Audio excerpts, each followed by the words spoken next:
జై శ్రీరామ్. 2022 నుంచి 2025 ఆగస్టు వరకు మొత్తం 18 ప్రెడిక్షన్స్ అనేవి ప్రూవ్ అయ్యాయి.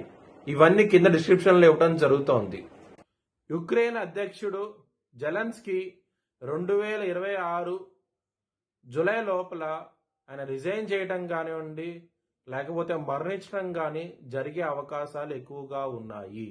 మకర రాశికి అధిపతి శని. మకర రాశిలో ఉత్తరాషాఢ 2, 3, 4 పాదాలు, శ్రవణం 4 పాదాలు, ధనిష్ట 1, 2 పాదాలు ఉంటాయి. ఈ నక్షత్రం వాళ్ళందరికీ నేను చెప్పే మాస ఫలితాలు వర్తిస్తాయి. ఈ మాసంలో కుంభ రాశిలో రాహు గారు ఉన్నారు మీకు. అలాగే ఆయన కుటుంబ స్థానంలో ఉన్నారు. దాని మూలంగా ప్రాబ్లమ్స్ అనేవి విపరీతంగా ఉంటాయి. రాహు 2వ స్థానంలో ఉన్నప్పుడు ముఖ్యంగా 3వ వ్యక్తి మూలంగా కుటుంబ పరంగా ప్రాబ్లమ్స్ అనేవి వస్తాయి. 19 అక్టోబర్ వరకు గురుగారు రామ దృష్టితో మీ కుటుంబ స్థానం చూస్తారు. అప్పుడు దాకా ప్రాబ్లమ్స్ అనేవి పర్వాలేదు. కానీ గురుగారు ఎప్పుడైతే మీకు కర్కట రాశికి వస్తారో దాని మూలంగా ప్రాబ్లమ్స్ అనేవి ఎక్కువగా ఉంటాయి. ఎందుకంటే గురుగారి దృష్టి ఉండదు. కుటుంబ స్థానం మీద గురుగారి దృష్టి ఉంటుంది, అంటే శని గారి దృష్టి ఉంటుంది అనమాట. గురువు దృష్టి శని మీద ఉంటుంది అనమాట 3వ స్థానంలో శని ఉన్నప్పుడు. సో ఈ గ్రహస్థితి ఉండటం మూలంగా ప్రాబ్లమ్స్ అనేవి మీడియం లెవెల్లో ఉంటాయి. ఫ్యామిలీ పరంగా మాత్రం కొంచెం జాగ్రత్త అయితే ఎక్కువగా తీసుకోండి. కుటుంబాధిపతి మీద సూర్యుడి దృష్టి ఉంది, అంటే శత్రుగ్రహం దృష్టి ఉందన్నమాట. సో ఈ గ్రహస్థితి ఉండటం మూలంగా కుటుంబ పరంగా మాత్రం ఓవరాల్గా చెప్పాలంటే కనుక ప్రాబ్లమ్స్ అయితే ఉంటాయి మకర రాశి వారికి. ధనపరంగా మాత్రం మీకు ఎటువంటి లోటు అంటూ ఉండదు. మీకు చాలా చాలా అనుకూలంగా ఉంటుంది. ధనం సకాలంలో చేతికి అందుతాయి. చాలా చాలా అయితే ఆనందంగా ఉంటారు. విద్యార్థులకి ఈ మాసం అనేది చాలా అనుకూలంగా ఉన్నది.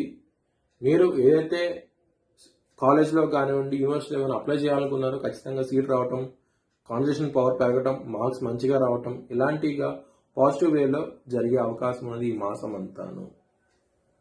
లవర్స్కి మాత్రం ప్రాబ్లమాటిక్గా ఉంటుంది. ఎందుకంటే ఇక్కడ పంచమ స్థానం అధిపతి అయిన శుక్రుడు సింహరాశిలో 9 అక్టోబర్ వరకు ఉంటారు. రాహు గారి దృష్టి ఉంటుంది శుక్రుడి మీద. మళ్ళీ శుక్రుడు 9 అక్టోబర్ నుంచి నీచపడతాడు కన్యా రాశిలో. దీని మూలం ప్రాబ్లం ఉందన్నమాట. శని గారి దృష్టి పంచమ స్థానం మీద ఉన్నది, కుజుడి దృష్టి పంచమ స్థానం మీద ఉన్నది. ఇన్ని గ్రహస్థితులు వ్యతిరేక ఫలితాలు ఉన్నాయి కాబట్టి మీకు లవర్స్కి మాత్రం చాలా ఇబ్బందికరంగా ఉంటుంది ఈ మాసం అనేది. శత్రులు అనే వాళ్ళు ఉండరు మీకు, శత్రులు మిత్రులు అవుతారు. చాలా చాలా ఆనందంగా ఉంటారు ఈ మాసం అనేది. హెల్త్ పరంగా మాత్రం ప్రాబ్లమ్స్ అనేది చాలా అధికంగా ఉంటాయి. స్ట్రెస్, యాంగ్జైటీ, డిప్రెషన్స్, గట్టి సమస్యలు ఇలాంటివి ఎక్కువగా ఉంటాయి ఈ మాసంలో. కొంచెం జాగ్రత్త అయితే ఎక్కువ తీసుకోండి. మ్యారేజ్ పరంగా మాత్రం చాలా బాగుంటుంది. 7వ స్థానంలో గురువు గారు రాబోతున్నారు, ఉచ్చస్థితిలోకి రాబోతున్నారు కర్కట రాశిలో. ఇక్కడ కేంద్ర స్థానంలోకి రాబోతున్నారు. అంటే ఇక్కడ 7వ స్థానంలో కేంద్ర స్థానం అనమాట. హంస మహాపురుష యోగం అనే యోగం స్టార్ట్ అవుతుంది అనమాట మీకు 19 అక్టోబర్ నుంచి. దీని మూలంగా మీకు మ్యారేజ్ పరంగా, బిజినెస్ పరంగా ఎక్సలెంట్ డెవలప్మెంట్స్ అయితే స్టార్ట్ అవుతాయి. చాలా చాలా ఆనందంగా ఉంటారు. కెరియర్ పరంగా మీకు 17 అక్టోబర్ నుంచి చాలా ప్రాబ్లమ్స్ అనేవి ఉంటాయి. కొంచెం జాగ్రత్తగా ఉండండి. 10వ స్థానంలో సూర్యుడు నిలిచబడతాడు 17 అక్టోబర్ నుంచి. దాని మూలంగా ఇబ్బందికరమైన వాతావరణం అయితే ఉంటుంది. కొంచెం జాగ్రత్త తీసుకోండి. ఈ మాసం అంతాను కొంచెం ఇబ్బందికరంగా. దశమాధిపతి అయినా శుక్రుడు కూడా నిలిచబడతాడు, శనిదృష్టి ఉంటుంది.